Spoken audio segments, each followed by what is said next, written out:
Mengatasi situasi yang tak teratasi, jilid 5. Benarkah maut musuh terbesar yang dan tak terkalahkan? Roma 6 ayat 23 mengatakan, sebab upah dosa adalah maut, tetapi kasih karunia Allah adalah hidup kekal di dalam Kristus Yesus Tuhan kita. Pada hakikatnya dosa adalah musuh terbesar dan tidak terkalahkan. Celakanya dosa bagaikan virus mematikan yang bersembunyi dalam diri setiap orang.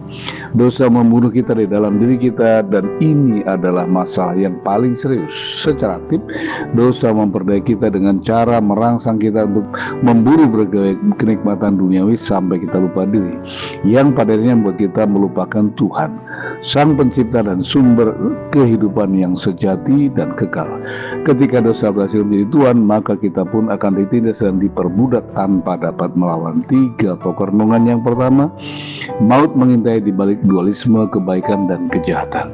Setan memperdaya kita melalui tipu muslihat yang licik dan keji. Kejadian 3, 4, dan 5 mengatakan, sekali-kali kamu tidak akan mati, tetapi Allah mengetahui bahwa pada waktu kamu makannya, matamu akan terbuka dan kamu akan menjadi seperti Allah, tahu tentang yang baik dan yang jahat. Pada awalnya Allah menciptakan kita sama seperti Sang Khalik, yaitu menjadi makhluk yang kekal dan yang tidak akan mati. Kejadian 1 ayat 26 mengatakan, berfirmanlah Allah, baiklah kita jadikan manusia menurut rupa dan gambar kita.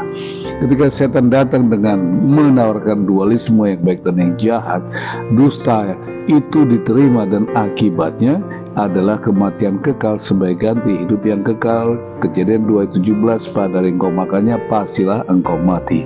Padahal manusia tidak diciptakan untuk menikmati dualisme yang mematikan ini, tetapi kebenarannya, sehingga hidup dalam kebenaran sama seperti Kristus. Lukas 1 ayat 75. Dalam kekudusan dan kebenaran di hadapannya seumur hidup. Jadi jangan biarkan setan merampas kebenarannya. Pokok renungan kedua, maut mengintai di balik kemasan kenikmatan dan kemakmuran. Matius 4 ayat 89 mengatakan, dan iblis membawa pula ke atas gunung yang sangat tinggi dan memperlihatkan kepadanya semua kerajaan dunia dan kemegahannya, dan berkata kepadanya, semuanya akan kuberikan kepadamu jika engkau sujud menyembah aku. Kebutuhan utama dari setiap insan yang hidup di kolong langit ini bukan harta kekayaan, pangkat, kemewahan, kemakmuran, atau berbagai perkara dunia lainnya, sebab segala sesuatu yang fana tidak dapat menyelamatkan nyawa. Matius 16 ayat 20 mengatakan, apa gunanya seorang memperoleh seluruh isi dunia tapi kehilangan nyawanya, dan apakah yang dapat diberikannya sebagai ganti nyawanya? Ganjaran atas dosa adalah kematian, tetapi Tuhan menawarkan anugerah yang sebenarnya tidak pantas kita memperolehnya, yaitu hidup kekal yang diberikan di dalam Kristus Yesus Tuhan kita. Roma 6 ayat 23. Harta boleh saja berlimpah-limpah, namun tanpa Yesus kita melarat dan menuju jurang maut. Mazmur 49:14 mengatakan, seperti domba mereka meluncur ke dalam dunia orang mati, digembalakan oleh maut, turun langsung ke kubur, perawakan mereka hancur, dunia orang mati menjadi tempat kediaman mereka. Pokok renungan yang terakhir, hanya Kristus yang mampu mengalahkan maut yang keji. 1 Timotius 6 ayat 16 mengatakan, dialah satu-satu yang tidak takluk kepada maut, bersemayam di dalam terang yang tak terhampiri, seorang pun tak pernah melihat dia, dan memang manusia tidak dapat melihat dia. Baginya hormat dan kuasa yang kekal. Amin.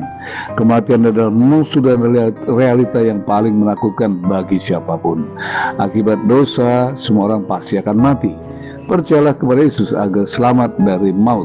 Yohanes 5 ayat 24 mengatakan, aku berkata kepadamu, sesungguhnya barang siapa mendengar perkataanku dan percaya pada dia yang mengutus aku, ia mempunyai hidup yang kekal dan tidak turut dihukum, sebab ia sudah pindah dalam maut ke dalam hidup.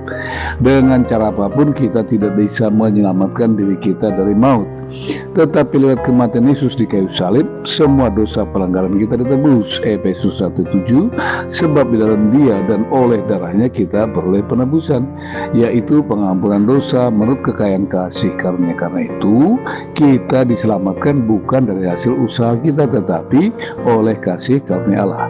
Efesus 2:8 mengatakan, sebab oleh kasih karunia kamu diselamatkan oleh iman, dan bukan hasil usahamu, tetapi pemberian Allah. Saya tutup dengan 3 closing statement. Yang pertama, berhentilah mengejar dan menyenangkan diri dari kenikmatan duniawi sebelum terlambat. Habakuk 2:16. Telah engkau kenyangkan dirimu dengan keinginan ganti kehormatan, minumlah juga engkau dan terhuyung-huyunglah kepadamu akan beralih piala di tangan kanan Tuhan, dan celah besar akan meliputi kemuliaanmu. Yang kedua, tetapi cari dan utamakanlah perkenan Tuhan, maka hidup bahagia dan kekal akan menjadi milikmu. Matius 6:33 mengatakan, tetapi cari dahulu kerajaan Allah dan kebenarannya, maka semuanya akan ditambahkan kepadamu. Yang terakhir, hanya anak Allah saja yang mampu mengalahkan maut. Karena itu terimalah dia. 1 Yohanes 5:20 mengatakan, akan tetapi kita tahu bahwa anak Allah telah datang dan ia telah mengaruniakan pengertian kepada kita supaya kita mengenal yang benar, dan kita ada di dalam yang benar, di dalam anaknya Yesus Kristus. Dialah Allah yang benar dan hidup yang kekal. Tuhan Yesus memberkati.